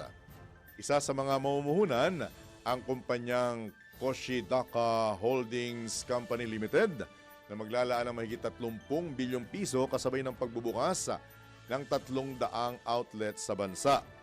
Ugnay nito, mamumuhunan naman ang Marubeni, kung di ako nagkakamali, Marubeni Corporation ng 15 milyong piso sa real estate, fintech at sa kalusugan sa Pilipinas. Samantala, maglalaan naman ang Sojitz Corporation ng 2 hanggang 3 bilyong pisong investment para sa pagpapahusay ng AI o Artificial Intelligence, software at pagpapaunlad sa serbisyong pangkalusugan. Dagdag pa ng DTI, balak ding mamuhunan ng Mitsui & Company Limited sa transport system ng bansa. Pasada Balita. Tiniyak ng Land Transportation Franchising and Regulatory Board na hindi maapektuhan ang mga pasahero sa ilalargang nationwide transport strike ng mga transport group na isasagawa sa Huwebes, Setyembre 18. Ayon kay LTFRB Chairman Teofilo Jojo Guadis III, nakahanda sila katuwang ang Department of Transportation, MMDA, at mga lokal na pamahalaan upang magpatupad ng contingency measures.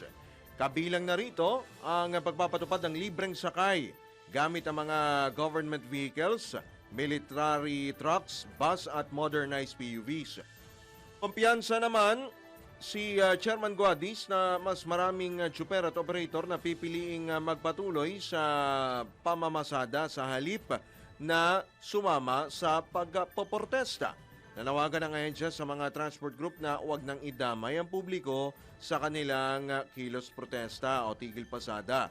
Gayunman, tiniyak ng LTFRB na may alternatibo namang ruta at dagdag na units upang maiwasan ang aberya. Pasada Balita. Iginagalang ni Pangulong Ferdinand Marcos Jr. ang karapatan ng taong bayan na magpahayag ng saloobin sa gitna ng protesta na idaraos sa 21 ng Setyembre. Ayon kay Presidential Communications Office Undersecretary Claire Castro, kinikilala ng Pangulo ang kalayaan sa pagpapahayag at pakikilahok sa mapayapang kilos protesta. Panawagan lamang ng palasyo ng Malacanang, huwag sakyan ng mga individual o grupo na may masamang intensyon laban sa pamahalaan ang nasabing protesta. Dagdag pa ni Yusek Castro, sinusuportahan ng Administrasyong Marcos ang adhikain ng mamamayan na magkaroon ng malinis at tapat na pamahalaan. Binigyan din pa ni Yusek Castro na ang pagtatatag ng Independent Commission for Infrastructure isang konkretong hakbang para masiguro ang transparency at accountability sa mga infra project dito sa bansa. Pasada Balita. Plano ng Independent Commission na magbahagi ng mga suwesyon hinggil sa bidding process sa mga proyekto ng pamahalaan, ikinalugod naman ni Pangulong Marcos. Ang detalye nagbabalik si Patrol 13 Gilbert Perdes. Ikinalugod ni Pangulong Ferdinand Marcos Jr. ang hakbang ng Independent Commission na magbahagi ng kanilang suwestyon sa aspeto ng bidding process. Sinabi ng Pangulo na nagkaroon na sila ng diskusyon at nabuksan nga ng ICI ang patungkol sa posibilidad na magkaroon ng proposal sa proseso ng bidding sa lahat ng kontrata. Ipinuntuan niya ng mga taga-ICI na sa kanilang ilalatag na suwestyon hinggil sa bidding procedures ay maiwasan ang pagkaulit ng mga nangyaring kaguluhan o anomalya sa flood control projects. Kaya naman ang tugon ng Pangulo ukol dito ay open daw siya sa nabanggit na proposal, lalo't ang nais naman anya nila ay maging maayos ang sistema. Kagitna nito iginit naman ng Pangulo ang pagiging independent in nature ng komisyon at hindi sila makikialam sa trabaho ng ICI. Patron 13 Gilbert Perdes nagbabalita ng tama, naglilingkod ng tama. Balitang pangkalakalan. Palo na sa kabuang $3.18 billion ang remittances mula sa mga overseas Filipino workers para sa buwan ng Hulyo ngayong pong taon. Ito na ang pinakamataas na remittances na naitala sa loob ng 7 buwan ngayong 2025 batay sa datos ng Bangko Sentral ng Pilipinas. Mas mataas ito ng 3% kumpara noong nakarang taon. Kaugnay nito, simula Enero hanggang Hulyo naman ay umabot na sa $19.9 billion ang kabuang remittances na mayroong o katumbas yan ng 3.1% na paglago. Ipinapakita ng datos na nananatiling matatag ang ipinapadalang pera ng mga OFW para sa kanilang mga pamilya dito sa bansa sa pagtugon nito sa pangangailangan at gastusin. Pasada Balita. Mga balitang dapat alam mo kahit sa labas ng bansa. DWIZ Balita sa ibang bansa. Tiwala si Israeli Prime Minister Benjamin Netanyahu na matatag ang kanilang relasyon sa Estados Unidos. Ito'y matapos ang kontrobersyal na pag-atake ng Israel sa Qatar, target ang mga Hamas leader. Ayon kay PM Netanyahu, ang pagbisita ni US diplomat Marco Rubio, isang patunay sa tibay ng kanilang pagkakaibigan. Binigyan din naman ni US diplomat Rubio na hindi nakakaapekto sa relasyon ng Israel at Amerika ang sinabi ni US President Donald Trump na hindi ito masaya sa nangyaring pag-atake. Sa naturang pag-atake, lalong nagpaigting sa tensyon na nagpapahirap upang makamit ang ceasefire sa Gaza. Kaugnay nito, sinabi naman ni PM Netanyahu na ang pagpatay sa mga leader ng Hamas ang solusyon para matapos ang giyera sa pagitan ng dalawang bansa. Pasada Balita sa mundo ng palakasan. Ang latest malalaman sa DWIZ Sports News. Swedish pole vaulter Armand Mondo Duplantis muling gumawa ng world record. Alamin po natin kung gaano nga ho ba kalaki Ang bagong record po na yan, ihatid ng atin pong Ian Sports Update ni Ian Articona. Good morning, Boss John at Boss Drew! Narito na ang latest sports update. Muling lalampasan sa ika-14 na pagkakataon ng Olympian gold medalist Swedish pole vaulter na si Armand Mondo Duplantis ang kanyang pole vault world record sa naging laro nito sa World Athletics Championships Tokyo 2025. Kasunod dito ng pagtalo ni Duplantis sa 6.30 meters sa kanyang pangatlong attempt dahilan upang makuha niya ang kanyang third straight world title. Sa naturang torneo, nakuha ni Duplantis ang gold na sinundan ni Greek pole vaulter Emmanuel Caralis, habang nasa ikatong pwesto naman si Australian pole vaulter Curtis Marshall. At yan ang sports balita. Ako si Ian Articona, nagbabalita ang tama, naglilingkod ng tama. Pasada Balita. Balitang pangkalusugan. Madalas ba kayong nakakaranas ng sakit ng ulo? Aaring kulang lamang kayo sa pagkain ng prutas. Kaya't narito po ang ilang prutas na may taglay ng pampaluwag ng maugat sa ulo. Naunguna rito ang saging dahil sa sangkap nitong potassium na kinakailangan ng katawan upang mabalanse ang tubig at electrolytes sa katawan. Dahil sakaling magkulang sa potassium, maaaring makaranas ng dehydration at muscle cramps na maging dahilan upang sumakit ang ulo.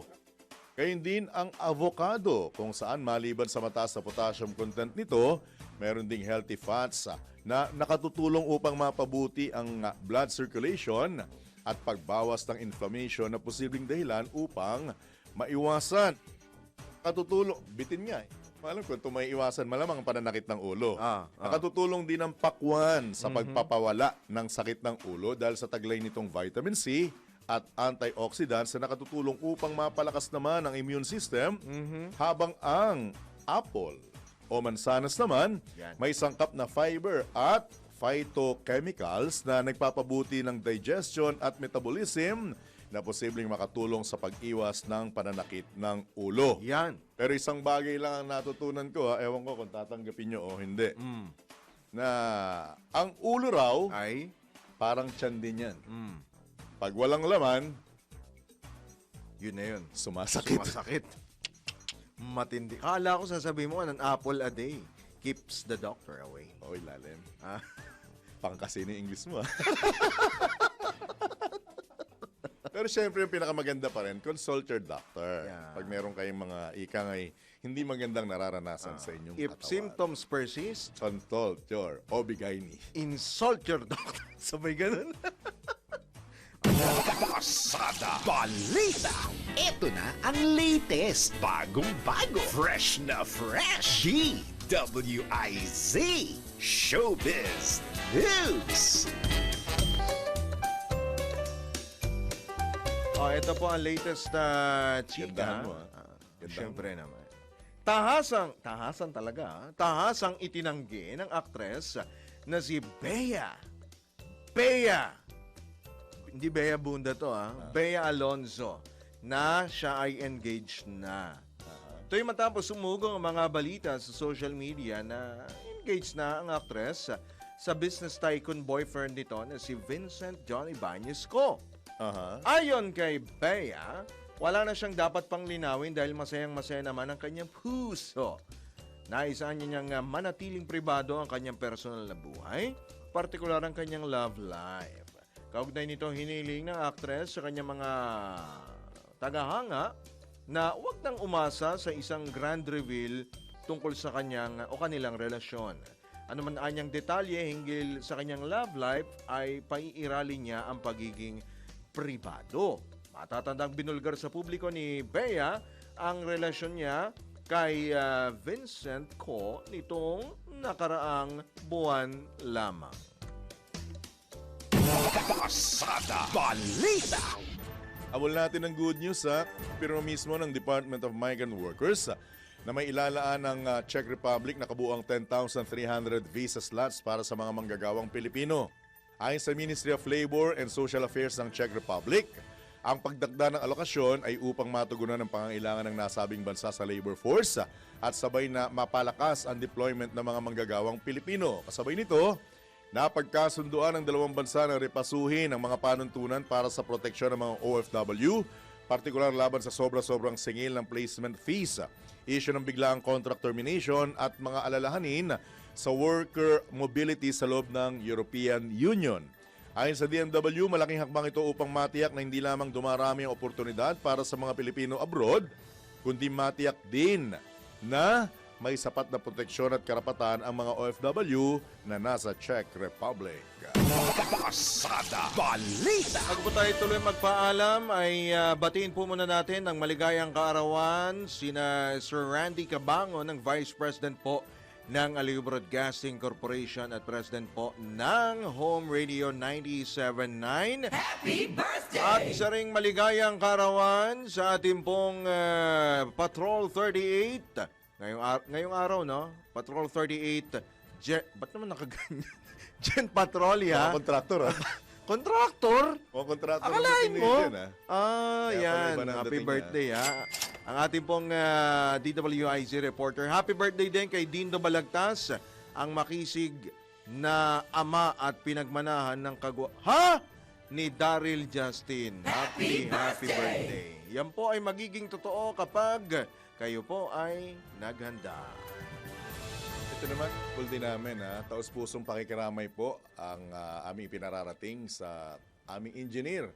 Kay Engineer Winner Contihino sa pagpanaw po ng kanyang butihing ina na si Mama Edith Contihino ng Santa Cruz, Laguna. Kuyang Engineer Winner, ang aming taos-puso pong pakikiramay.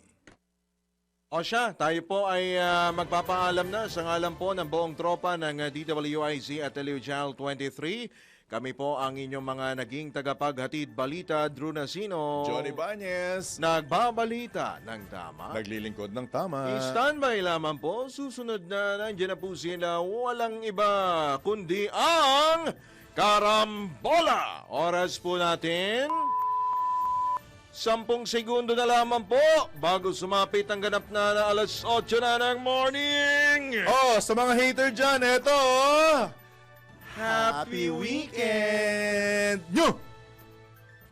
Ang mga balita, dudublihin ang pasada. Ang mga kontrobersyal, mga viral, mga trending na mga tao. Dalawang mas matinding papasadahan. Mga